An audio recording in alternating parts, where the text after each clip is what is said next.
Nang makalayo si Mira sa hideout nila Vito, ay agad itong nagtago ng may paparating na sasakyan kung saan binaba ni Harry sa tapat ng pinagtataguan niya ang mga tauhan nila. Pilit na pinapalakas ni Mira yung sarili niya, nakamuntikan na siyang makita pero umalis din yung naghahanap sa kanya.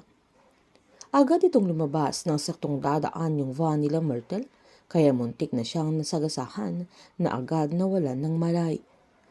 Nagulat naman at nag-alala si Myrtle nang makita niyang si Mira yung nasa harap niya na sinubukan pa niya itong gisingin.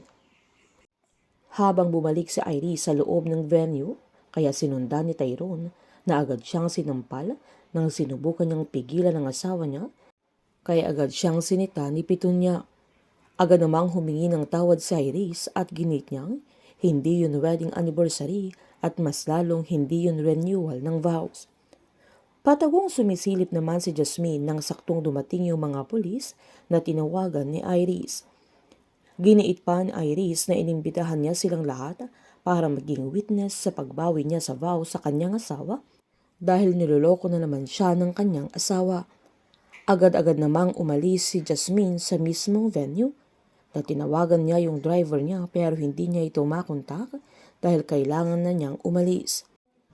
Habang mas nagwala naman sa Iris na sinabihan niya si Tyrone kung asan na ang kabit niya, sabay lapit sa monitor kung saan larawan ni Lavender ang pinakita niya at ginit niyang siya ang kabit ni Tyrone, kaya napatanong si Petunia na si Lavender ang tinutukoy niya, pero galit na sinabi ni Iris na wala talagang Lavender Fields dahil ang kilala nilang Lavender ay si Jasmine Flores, kaya nagulat silang lahat. Hinamon pa ng Iris si Tyrone na siya mismo ang magpaliwanag kung bakit nila ito niloko at kung bakit sila nagtago sa likod ng maskara at kung mahal nila ang isa't isa ay bakit hindi nila ipinaglaban sa mismong harap nilang lahat na bakit sa likod pa niya. Habang tumakbo naman papalapit si Ian kay Jasmine nang makita niya ito, sabay hawak sa kamay niya at tinanong kung okay lang siya.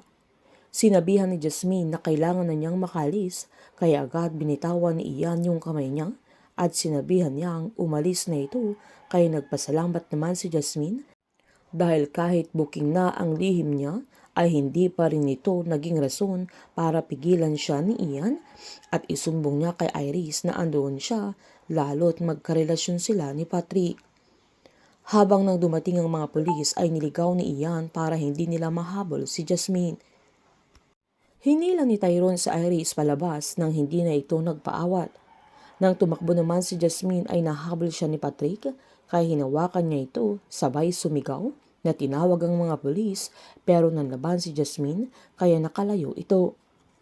Habang nanindigan si Tyrone sa asawa niya na walang kasalanan si Jasmine dahil kasalanan niya ang lahat, kaya nabaril siya ni Iris na agad pa niyang hinanap si Jasmine, kaya hindi na nagsayang pa ng panahon si Tyrone para maunahan niya ang asawa niya.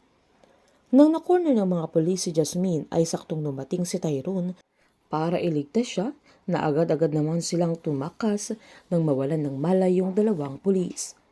Lalong manggagalaitin sa galit sa Iris dahil sa mga nangyari at sa tingin niya at ramdam niyang si Jasmine pa rin ang mahal ni Tyrone at patuloy na nagpapakahiro. Para sa babaeng ang tingin niya ay si Jasmine ay siyang sumira sa kanyang pamilya.